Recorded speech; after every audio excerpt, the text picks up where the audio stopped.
Good afternoon, everyone. Live from Silicon Valley, California. This is Success Sadhana. My name is JM, and I welcome you all to a program today. As you all know, Vaish is on a 6-week retreat to India, and he is diving deeper into spiritual practices along with several other spiritual seekers there. And he has sent a short video for us to encourage to continue to keep the transcendental vibration going. So thank you for joining today. So that we can continue to help each other in making progress. Hope you all are doing good and had a good week so far, and looking forward to the upcoming weekend. Thanks, Carmen, for joining. Mayank, Poonam, Ram, RM, SN, and Sweka. Thank you everyone for joining, and also all the participants on Facebook and YouTube. Thanks for joining too. So as Vaish always does, let's spend some time for a brief introspection so that we can be situated before we get a chance to look at the video message Vaish has sent, and we can discuss some of the aspects he's talking about. So with that, please sit a little straighter than you were a moment ago. Close your eyes and breathe a little longer than you usually do.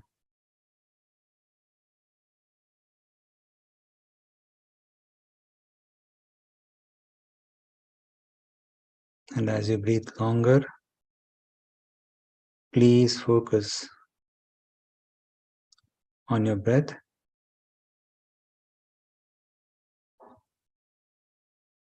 And feel the body relaxing.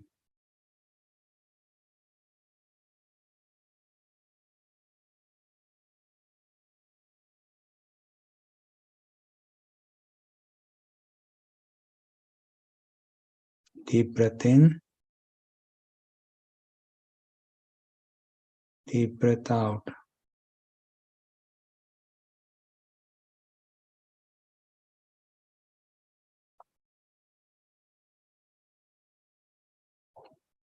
Continue to focus on your breath.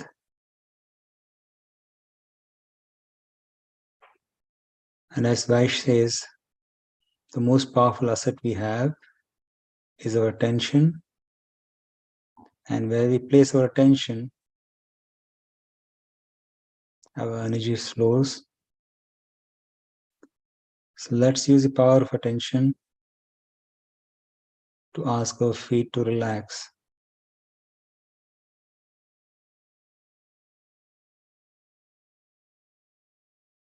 Ask your legs, thighs to relax.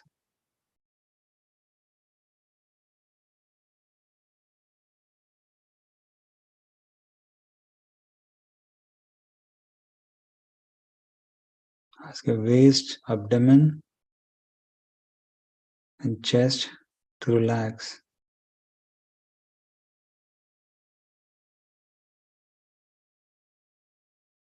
Continue to take deep breaths as you relax.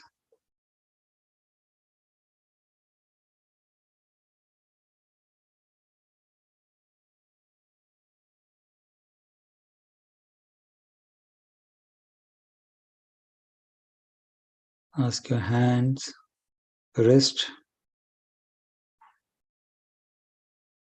arms, shoulders to relax. As you ask them to relax, place your attention through them.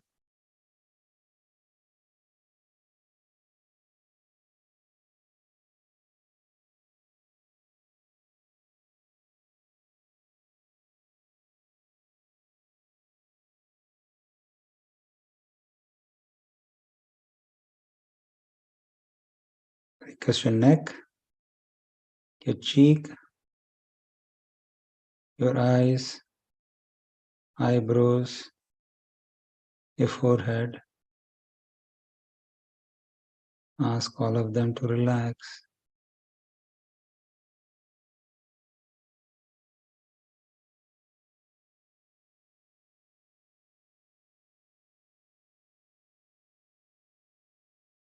Keep taking deep breaths.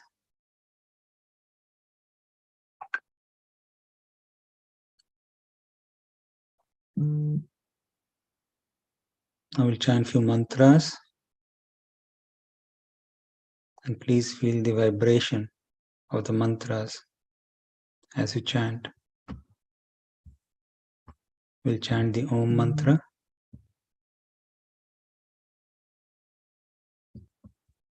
Please, you can chant with me. We'll chant after deep breath. So deep breath in.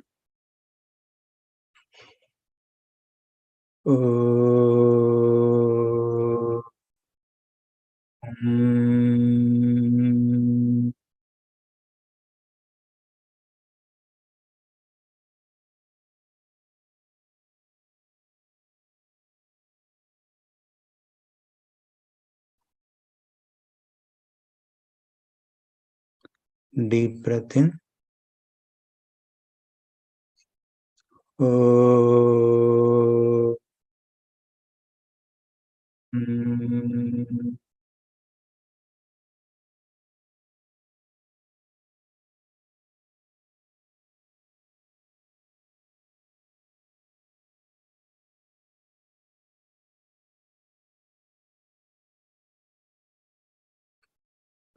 Deep breath in.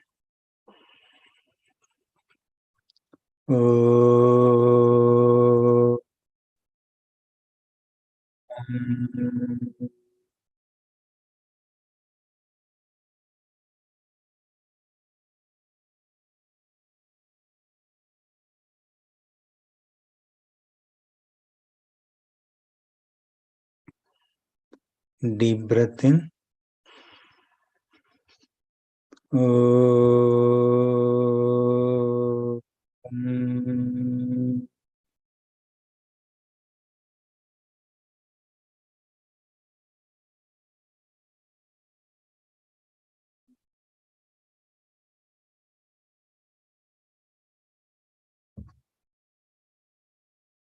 Deep breath in.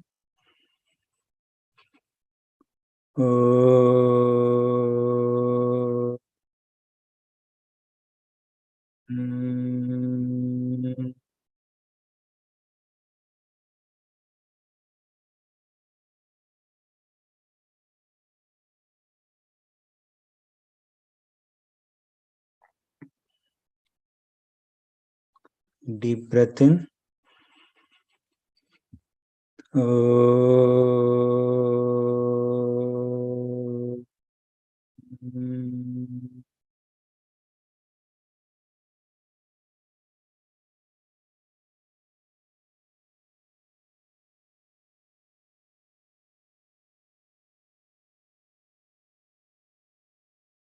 Deep breath in.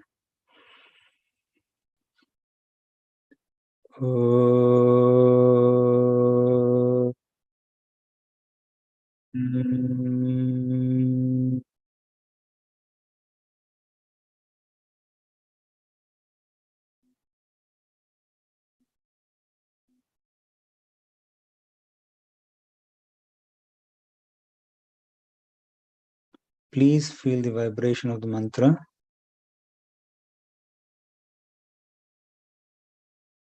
on your face, in heart region, and be grateful for all the gifts you have received today.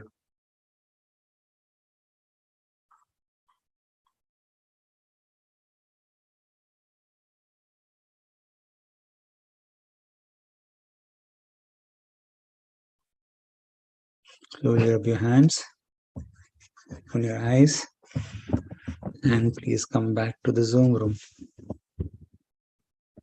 Thank you, everyone, for joining me in the meditation session today.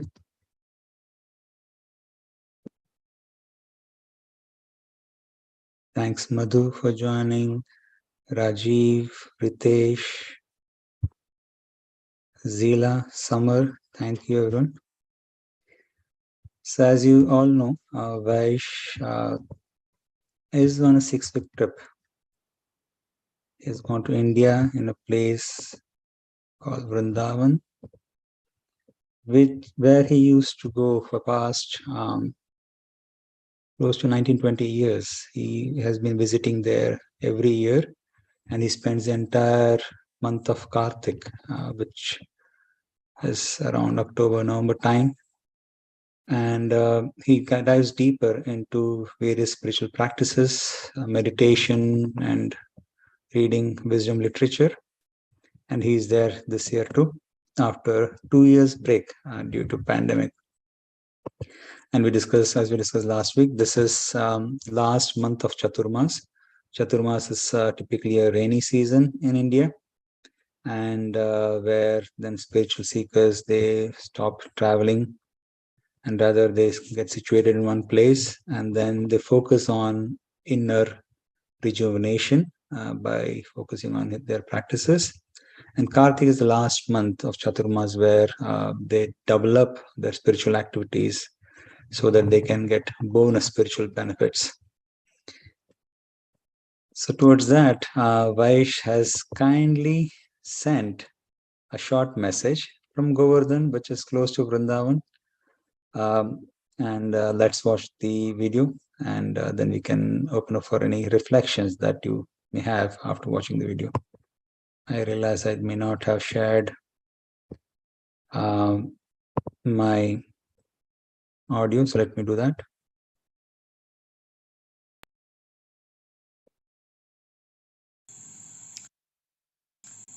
Hare Krishna, everyone. I wanted to check in because I'm missing all of you and being with you on Friday afternoons and at other times. I am here in India at a place called Vrindavan.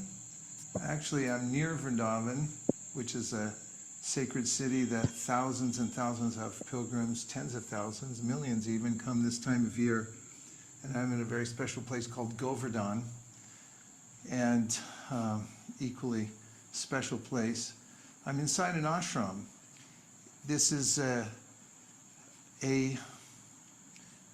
ancient fortress, actually. It was owned by a king who used to come here and spend time away from his kingdom to do spiritual practice. Back in the old days, even kings took time off to come and improve themselves spiritually. This is a room I've been staying in the last 20 years. The proprietors here I have a close friendship with. And in this room, actually, we just finished for the day. We had several sessions, about 5 hours in total, of what we call Shravanam Kirtanam, or hearing and chanting, reading from various books and doing some kirtan or chanting. And staying absorbed out here is a very powerful experience, taking time away. In fact, just the act of getting away, leaving one's home, the orbit that you're held to, and thinking about your life as you go further and further away from your comfort zone, actually is edifying, brings us to a higher level of understanding that we're just moving through this world and we're not dependent on any particular situation as living beings. We can be happy anywhere. It's great to know that. It's one of the teachings Krishna gives in the Bhagavad Gita. So, ashrama is a place where you can repair to and repair yourself and go deeply within the spiritual practice. We were just talking tonight about how if you set something up in your life regularly, especially every day, where you can do your mantra meditation, you can hear from transcendental books like the Bhagavad Gita and Srimad Bhagavatam, then you'll find that you'll be improving always in all your activities. Everything you do, the way you relate with people, the way that you're able to handle complex situations and so forth. You have a higher perspective. We need that in order to get through today's world, which is trying, to say the least, on all different levels. It's really imperative to have a spiritual practice. So I just wanted to say hi. I look forward to being back there with you as soon as possible. I think the time difference right now doesn't allow me to do that. But next week, I think we have a special guest who I talked to. She's a good friend of mine. She's actually the daughter of my good friend, Javi, who was a double Grammy winner and who came on a couple of years ago and played some music for us. Well, she's equally as talented. And she'll be coming on next week. And I'll be thinking of you all. And I hope you're having a really beautiful autumn season there.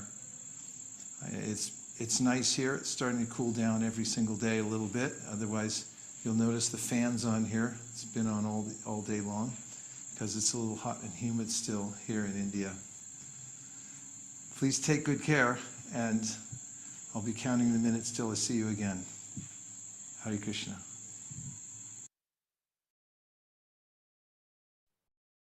That was a very beautiful message I received today morning, and I loved it. How he has been fully absorbed in his practices. Any thoughts, comments on the video? Anything which stuck out? He looks very tired. He hasn't been getting enough sleep with the time change. Yeah, that's a good observation. Definitely, he, as he mentioned, it looks like it was taken at the end of the day because he generally wakes up like very early, 3:30, 4 o'clock. And as you mentioned, he just finished 5 hours of, I think, hearing or reading and chanting. So Exhausting. yeah, so maybe he was just getting ready to wind down, but he was still kind enough to send us some message. But yes. I love the message that he said, I'll be counting the minutes until I'm with you guys again. That just touched my heart. That was beautiful. Yes, and he definitely meant it too, because I know how he has been keeping in touch, trying to find out how things are going, and even arranging, as he mentioned, like a special guest next week. So he definitely is looking forward to getting back on as soon as he can. And I love the doors. Did you see those doors? They're amazing. They're so beautiful. Yes, the whole environment is very sattvic, or in mode of goodness. So you can feel that when you see the walls, the pictures, the doors, and he has shot a short minute video, which I'll play later in the session. But yeah, it was very beautiful. Very beautiful. There was something behind him. He was at the opening of a door, and then there was another room behind him, and then there was an area cut out of the wall and something in that little area. I couldn't figure out what it was. Do you know? Is it like a sculpture? I'm trying to recollect. I'm sorry. I'm a Virgo, so I observe everything. Yeah, I'm not sure. It looked like a sculpture behind him in a separate room into an area that was cut out of the wall. Yeah, maybe I'll play back again and watch close. I was just focused on him and what was saying, so I didn't. I glanced through the other things, but yeah. Thanks so much, Marilia. That was wonderful. Thanks for sharing your thoughts and that you liked it. We have a few more coming up in the chat. P. So says, wonderful. Summer says, consistency is my takeaway. That's a wonderful point. Summer, do you want to say anything more about it?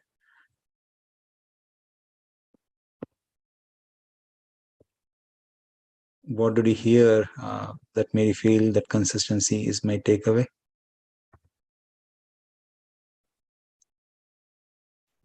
Sorry about that. I was trying to fumble for the control. I'm used to GVC.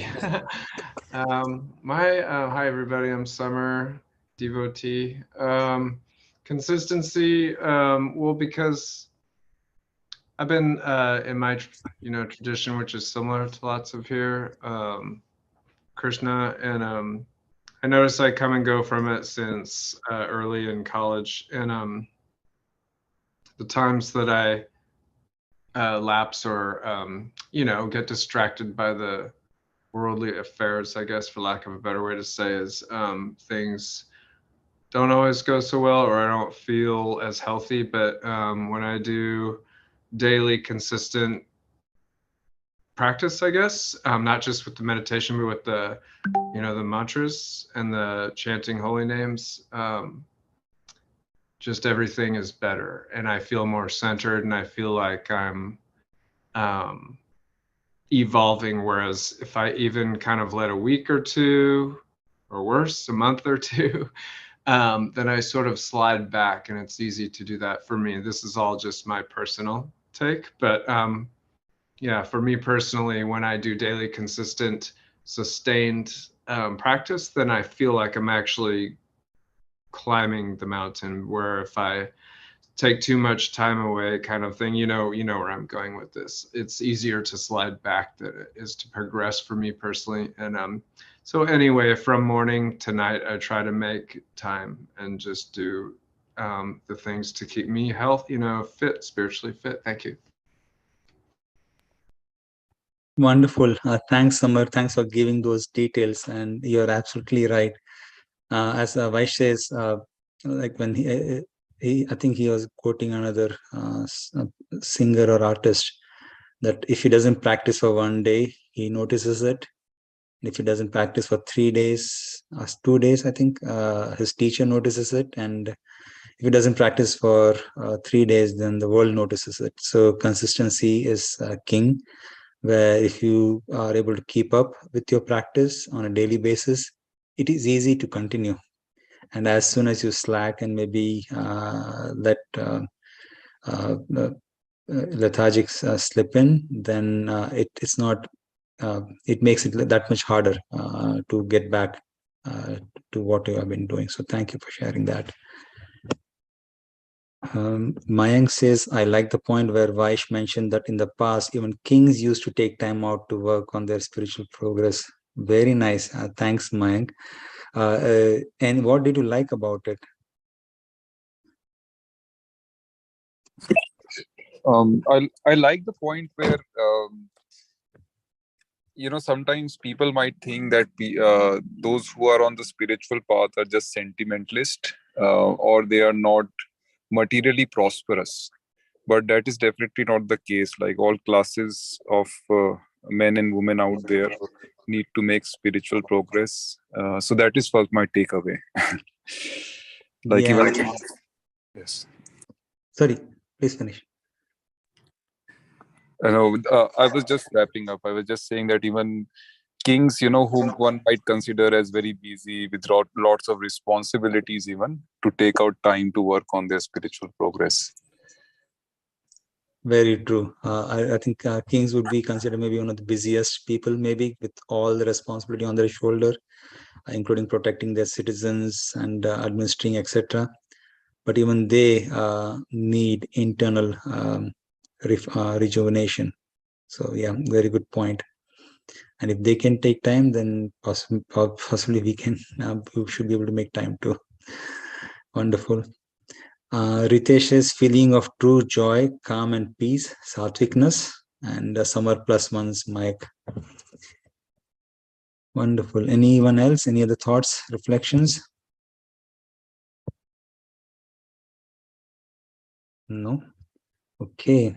So go ahead, please. This is Rajiv. I just wanted to highlight one thing, which is that when we do these breathing exercises, the mantra chanting, as you said, the vibration, if we do it right, it calms you down. It takes you into a space where you feel a little bit more tranquility than you may have in the past. But then at the same time, the moment you come out of it, you realize that in our busyness, what we miss. So I guess this sense of loss that for all this while in the past, we have not been investing in this tranquility or for this tranquility. It just strikes you hard. It's a very humble reminder that every day, if we were to invest in this tranquility, we would feel so much more better and have so few regrets in life, so to say. I just wanted to highlight that. Oh, thanks so much, Rajiv. I really loved your point that even when trying to, you don't know what, I mean, I'm sure it's breeze for Vaishi, but for me, just trying to put together all his past points and try to get into this session to discuss what he has discussed before. It's pretty hectic. Like it's quite for me. Sometimes it's stressful, but once everything is there, program starts, and when I go through that meditation practice, you're absolutely right. I can feel the shift and the calmness which brings about through that. Like just yesterday, we were in another program at Bhakti Community where Chuck, who is a professor at Stanford, he was mentioning that when he was studying, he had a goal, like he wanted to become a professor, so he wanted to do a PhD, and then he thought, let me focus on that, let me make sure I reach where I want to be, and then I'll look into this spirituality, etc. later in my life, when I am done with my whatever I want to do in my life, and then I'm winding down later, maybe when I'm old, I can then maybe spend some time for spending some time thinking about all these items. But then in one of the class, I think his professor told that if you don't know what is the purpose or goal of your life and you're trying to run, then everything is not useful, because who knows which direction you're running, and if your goal is on the other direction, then the entire effort you're putting in goes to waste.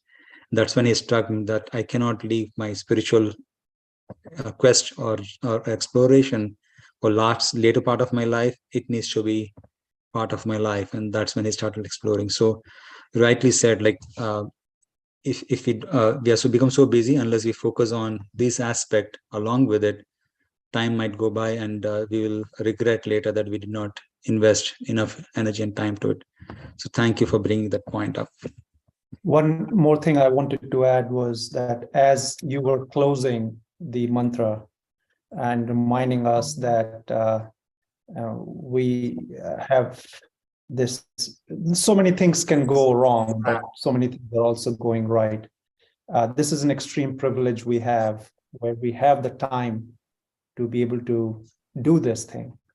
And a more starking thing is that that privilege is, to grant that privilege to ourselves is in our hands, right? And that in itself is a super privilege. So I just wanted to highlight that as well. Thank you. Thanks, Rajesh. So many gems coming from you today. You are absolutely right. Like if we have not, like as Vaishya says, you need to block your time off for certain activities. If you don't, Maya or the mental energy will come and take up and put something else in. Given this time is blocked, I don't have any other way but to engage in spiritual activity at this time. And of course, thanks to Vaish for it. And it's a privilege, as I said, like it's a choice we always make. And it's the good part is we have that control over that choice, not forced. Wonderful. Thank you. Okay, thanks, Rajiv. So with that, there are a few slides I took from Vaish's point. Some of them are known, but it's just a quick repeat, and then talk about what he has said, how we can be absorbed in our spiritual practices. So let me share my screen, and hopefully you can see. So this is from Bhagavad Gita, 4 divisions of society, human society, as listed there. In the chapter 4, text 13 says, According to the three modes of material nature and the work associated with them, the four divisions of human society are created by me.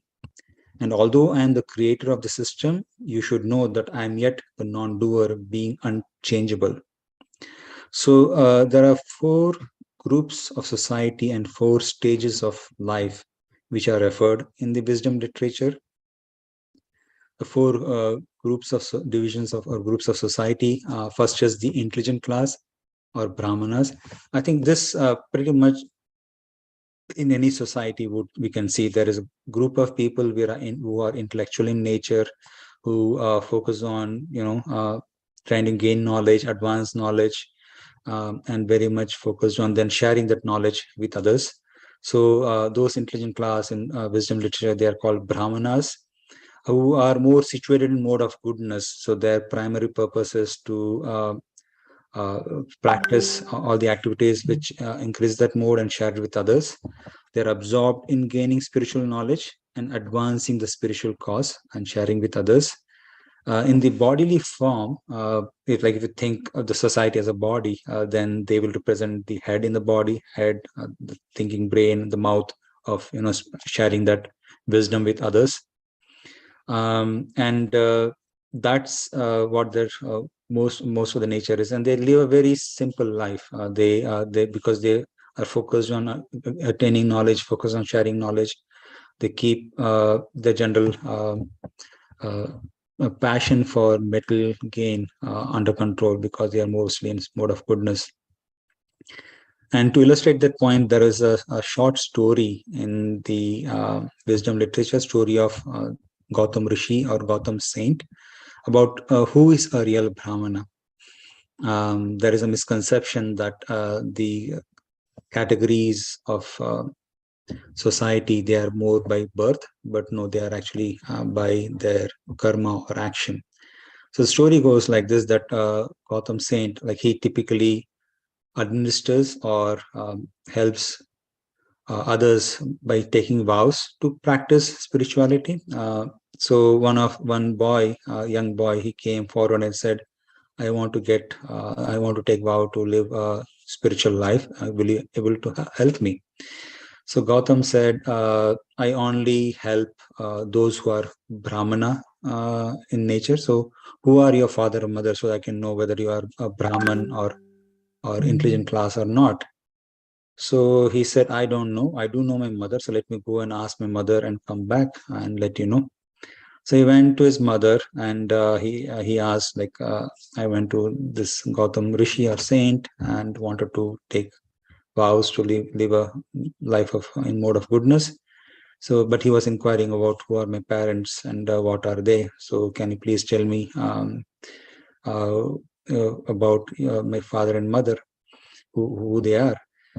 So his mother said, sorry, I'd never told you because I was ashamed.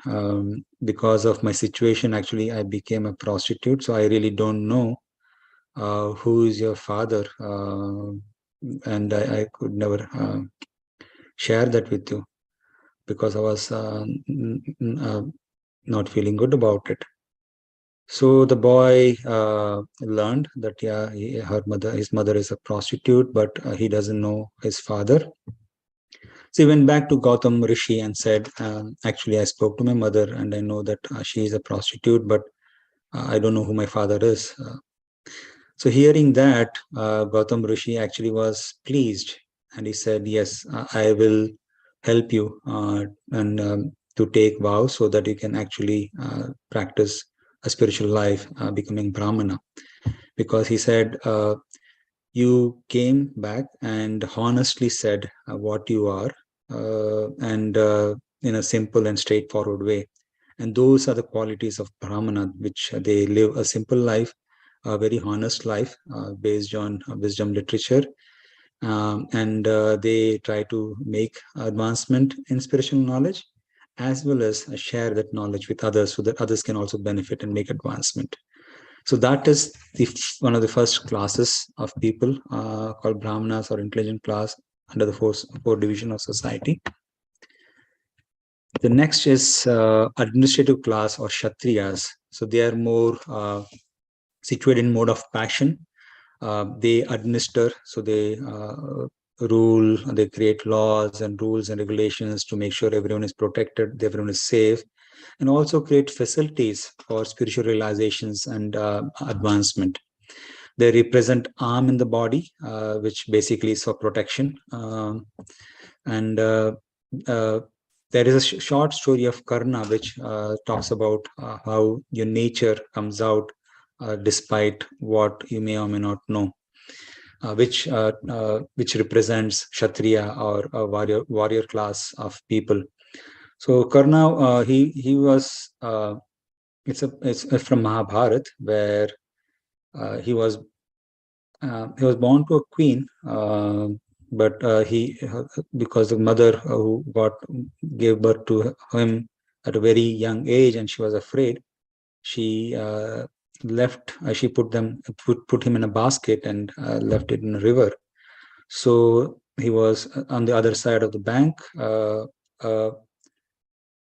A service class of people who are basically charioteer. They found this boy and they raised him up.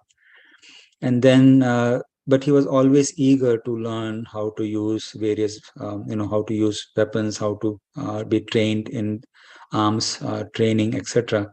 So he went to Parashuram, who was one of the teachers of arms training, and requested him, I want to learn from you. And Parshuram, he was very, he had some bad experience with the Kshatriyas or administrative class. So he took a vow that I will never teach them, but I will teach all the other classes in case they are interested in arms training. So he started teaching Karna. He started giving him all the different training, and he was very pleased. He was really making very good progress, and he really loved him. One day, Parshuram was very tired. He wanted to sleep. And while talking to Karna, he just slept on his lap while talking to him. And Karna was very happy, of course, his teacher, he's able to serve him, he's sleeping on his lap, at least able to serve him that way. He was just trying to give him some shade, etc. Then suddenly he saw that a Scorpio started coming towards him and actually climbed on Karna. And he saw him, and obviously he was concerned that if he makes some sudden move or does something, his teacher would get disturbed and wake up. So the Scorpio started biting him, and he didn't want to disturb his teacher's sleep. So he bore all the pain, like he was just tolerating the pain of the scorpion's bite. And blood was coming out as scorpion was biting, but he was still tolerating and just staying still without any movement. Suddenly his teacher woke up and he saw that the scorpion is biting and he's under pain, but he's not making any noise or any movement. Of course, he did push the scorpion out, but he became angry at Karna because he said, you cannot be a boy of a servant class a person, because you have this tremendous amount of power to tolerate pain. It should be Kshatriya. You are actually Kshatriya. And he actually cursed him that he deceived, though he did not deceive. He never knew what was. He thought that he was always a boy of a charioteer. So Kshatriyas have a lot of tolerance for pain as well as for doing the right thing, of course, and they are very eager to protect. So you'll feel that if they see some injustice somewhere, they'll be one of the first people who will jump in and try to stop the injustice, because they cannot tolerate any injustice. So that's the second class of people, administrative class. Third class of people are mercantile men, or who are called Vaishyas. They are situated in a mixed mode, a mode of passion and ignorance. They primarily take care of commerce, farming, cow protection, money lending, etc., all the business-related activities. And they represent in the body, they represent belly, waist, and thigh in the body. So they basically help make sure everyone is more productive. So they farm and they focus on productivity and improvement and generate wealth, and then, of course, use it for their own growth, materially, as well as give charity and help others in making progress as well. And the last class of people are called Shudras, who are mostly situated in mode of ignorance. Oh, I made a mistake. Made a mode of ignorance. So they are mostly looking at doing some service or labor or work for others, and they represent legs in the body, which is they're all working class people. And if you think from a body's perspective, you cannot, like, for body, all four limbs are required. You do need a head, you do need arms, you do need your belly, you do need your legs. You cannot want a body which does not have all four. So all four types of people are equally important to the body.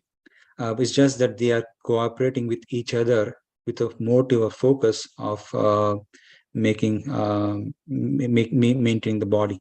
Similarly, all class of people in society, they are more aligned with what their nature is. Somebody's nature might be, to actually study and advance wisdom. Others' nature may be more protection and administration. Third one could be doing business and generating wealth, and last one could be doing all the handiwork, etc. And they all are collectively required. But for each of them, again, the focus should be that how they can make spiritual advancement, irrespective of what type of nature they have and what type of service they are doing. So these are the four classes of people. And there are also four ashrams, as they call it, or based on the stages of life. Ashram has multiple meanings. Shram means effort. Ashram has expanded on that. And ashram is also a secluded place where you can go and do your spiritual practice, like how Vaish has gone to an ashram at Govardhan Hill. So depending on the stages of life, the first initial stage where you are more young and focused on acquiring knowledge, that's called Brahmachari Ashram, where you typically, in the olden days, you used to live under the care of a spiritual teacher. You used to actually go out, like how today modern days we have boarding schools. They had something called Gurukul at that time, where the students would go and study and live there under the guidance of a spiritual teacher. And they will, of course, fully engaged in different activities, both spiritual activities and studying literature and acquiring knowledge. And they had a very simple life. They should be satisfied with eating water is absolutely necessary. And the tremendous amount of sense control is another aspect of their life.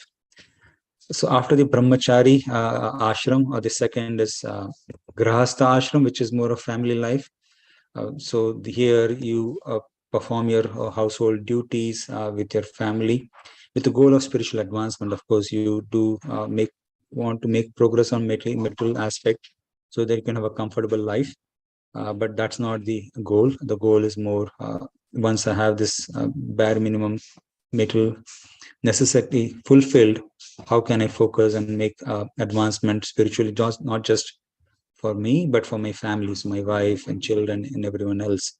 They are also responsible to bring up their children in spirituality. The third ashram is Vanaprastha ashram. This is where you have performed your householder duty and you are now transitioning to become more and more spiritual in nature. So you start exercising a control on what you eat. You try to live in a simple place so that you're not entangled. You're preparing yourself and you start tolerating different kinds of heat and cold, etc. And you travel to different spiritual places so that you can start getting absorbed in various spiritual discussions, and your mind starts going in those directions. And the last ashram is Sannyasa ashram. This is basically when at the last stage of your life, where you give up your material enjoyment and you just focus on spiritual literature, spiritual practices, and you're preparing to leave your body So this is the last stage where you have handed over all your responsibilities to your children and others, and you're just focused on making spiritual advancement. So these are the 4 stages or ashram of depending on which stage of life you are. Just wanted to maybe take any reflections or any thoughts on the 4 stages of life and 4 types of nature the people may have. Anything that stuck your mind, or any questions, reflections that you have before I go through a few more slides that I have? JM, this is Rajiv again. I would like to say that this is a very sensitive topic, especially what is unfolding around us in terms of the various forms of discrimination we see in various societies along many, many lines. So I would just caution us to take this knowledge as an exposition of who we are as human beings and our tendencies, but more importantly, where our strengths lie. An acknowledgement that all of us contribute in some fashion to the well-being of all of us collectively, to the well-being of the planet, so on and so forth. So the message personally I would take away from this is that this is us highlighting how each of us contribute. It is us acknowledging that we have certain strengths which naturally come to us, and therefore this should be a recipe of how we live our life and lead our life, as opposed to how we see either a deficiency in others or judge others by. So that would be my takeaway on this important topic. Thanks, Rajat. Thanks for bringing it up. And you're right that given it is sensitive in the sense it has been interpreted incorrectly, and because we all have mode of goodness, passion, and ignorance, a mix of all of them together, and those sometimes who are under mode of ignorance, they misinterpret this and misuse this for, of course, for their materialistic tendencies, nature. So you're right. It's just what it talks about is that we all have our nature, but collectively the focus is it doesn't matter what type of nature you have.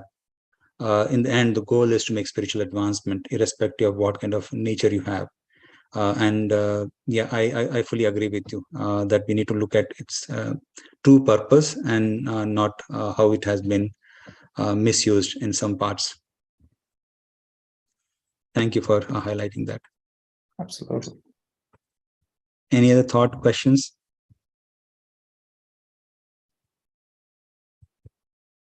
No? Let's see a few more slides about how we can make advancement and absorption in spiritual life based on what Vaish has said. So there are 3 steps Vaish has recommended for absorption in spirituality. First is keep in touch with other spiritual seekers in your path, because that's the key thing to make advancement. As a famous quote goes, which is more important, ask Big Panda, the journey or the destination? The company, said Tiny Dragon. So you absorb and you take the qualities of the company you keep. And if you keep companies of those who are spiritually minded, you would take on their qualities and make progress. Towards that, there is a very nice story in the wisdom literature, a story of a hunter called Murgarari. He was, of course, a hunter, and he was taught by his father how to hunt. And one day, a saint called Narad, he was going through a forest, and he saw several animals. They were all half killed. So, and they were in a lot of pain, even though because they were only they were short arrows, but they are not fully died. So he became very disturbed. Who is this person who is killing several of this, not who is shooting several of these animals, but they are suffering in pain without like dying. So he then, as he kept looking for who might this be, he came across Mrugrari, who was the hunter, and he was ready for his next target. He was just getting ready to shoot an arrow to one of the deer he saw in the forest. And he suddenly saw Narad coming his way, and he got startled.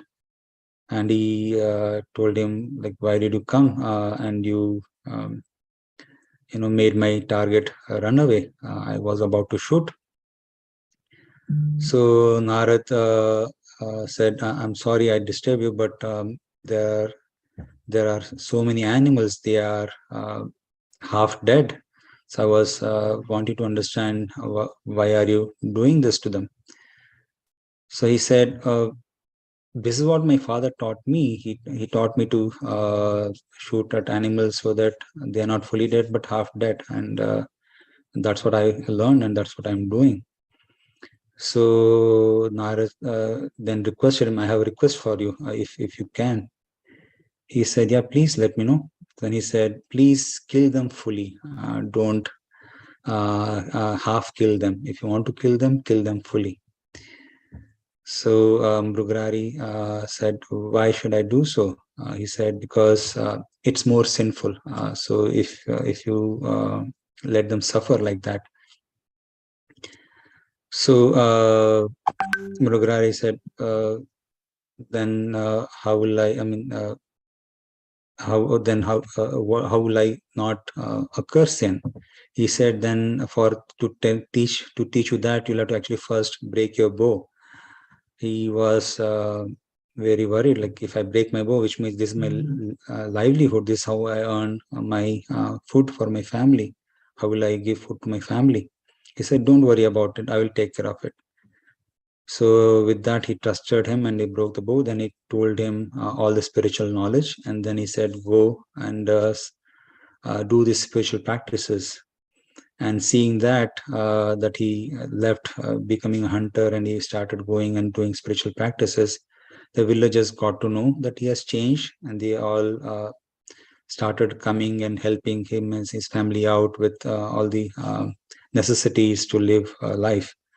So like that, he was making progress on spirituality. And then after some time, Narad came back. And as soon as he saw Mrugrari saw Narad, he became very ecstatic that, my teacher is coming. And while trying to go to him, he was jumping here and there, trying to reach him. So Narada was, what happened? Why are you jumping this way and that way? He said, because there are so many ants in the path, I didn't want to kill any ant. That's why I was very careful. So the point, the message, the key point of the story is like how the person you come in contact with, they may transform you and make you more compassionate, make you more conscious of how to live a life which is going to be fulfilling. So that's the first step in absorption, where you can be very careful of the company you keep so that you can make advancement. The second step is purify the food you eat. So by watching what you eat, you can make yourself more open to spiritual sound and increase your ability to understand and absorb higher thoughts and ideas. Eating non-violent and sattvic food, which is favorable for spiritual practice, is recommended. The third is maintain the transcendental sound vibration. Sound is the beginning of your spiritual journey. So like any spiritual advancement we do starts from sound, because we hear it first and then we make advancement.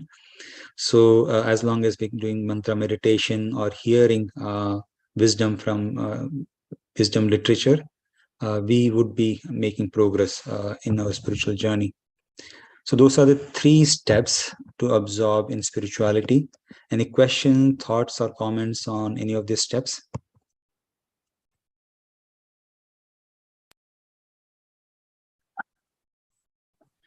Could I possibly see the previous slide just before the last one, if you don't mind? Which, just a second. The one having to do with nonviolent eating. Sure. Thank you.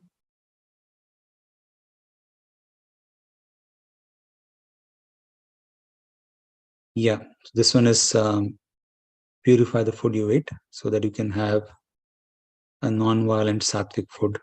And once you, because that helps you actually be more open to spiritual sound and increase your ability to absorb higher thoughts and ideas.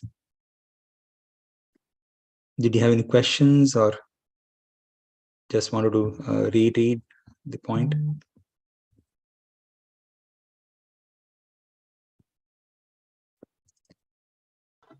Sorry, I had it on mute. I just wanted to copy it because I also agree with nonviolent eating, and I've had exposure to some of the ways that they perform, taking an animal's life. And I was very young when I was exposed to this documentary or show on the TV, and literally it broke my heart and stayed with me all these years.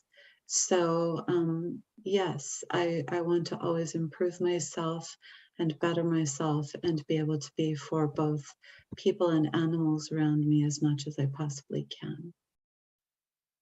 Thanks for sharing that thought. Thank you. Any other point or reflection? I have it, JM. Please. This time I won't take long. I think this is a very big question, a constant thought in everyone's mind who is exposed to these thoughts of sattvic food, sattvic lifestyle, or harm and violence in the world, and what is our duty or what is our dharma. And one thing that our wisdom literatures tell us, maybe not in as many words and as I'm phrasing it, but this is my understanding, of course, which is that we have to acknowledge that violence in this world is unavoidable. It is a reality. Even if you are uprooting a carrot and eating it, or killing some form of life, it could be just bacteria, it could be an earthworm.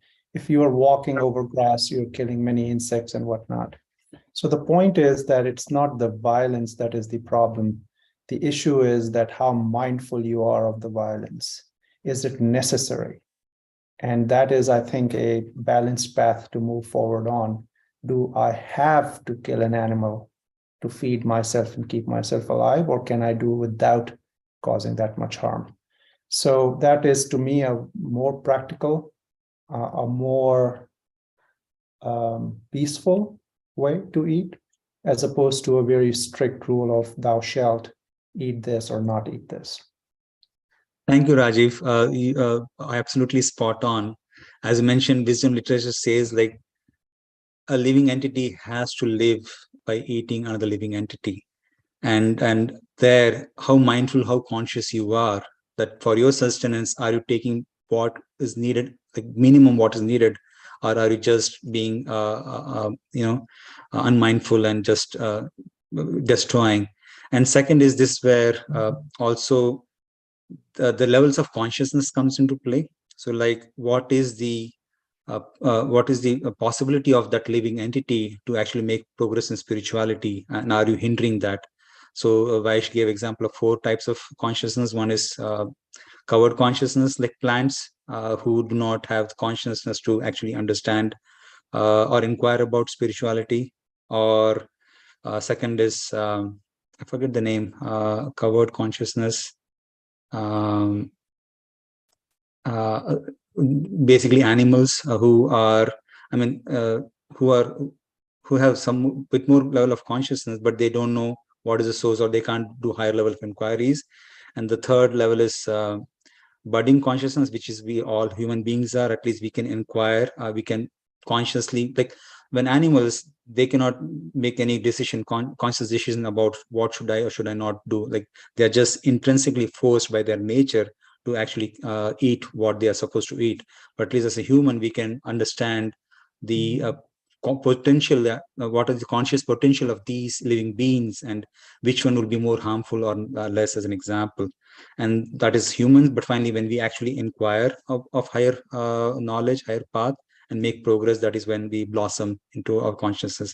So absolutely, thanks for bringing that point. It's just how mindful you are in how you live your life is very important. Thank you. Yeah, thank you. Any other thoughts or questions? No. So what I want to do was just maybe 2 short announcements.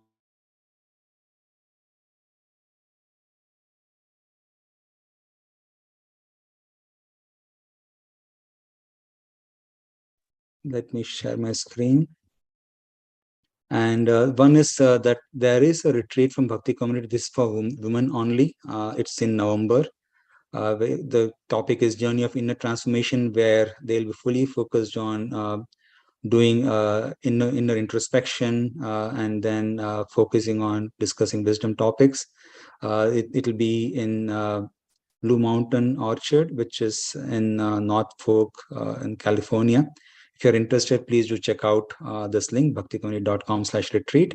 And second is that next week we have Dhanya coming to our show. As Vaish mentioned, he was kind enough to arrange. Dhanya is a very versatile singer, and she has released many albums, and she has been practicing Bhakti Yoga for since last several years.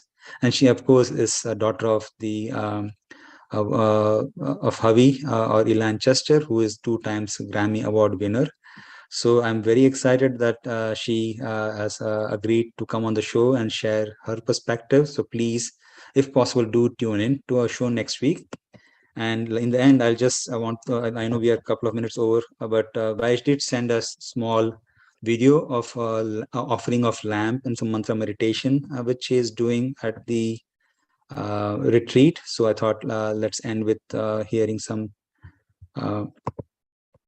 positive vibration that he has captured and sent to us. Hare Krishna, Krishna Krishna, Hare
So thank you, everyone. Thanks for joining and to help me and others keep the transcendental vibration going.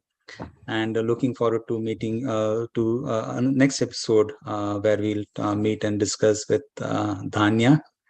And as Vaish says, let's end with the transcendental sound, Hari Bol, and see you soon. Hari Bol, Hari Hari Bol. Bol.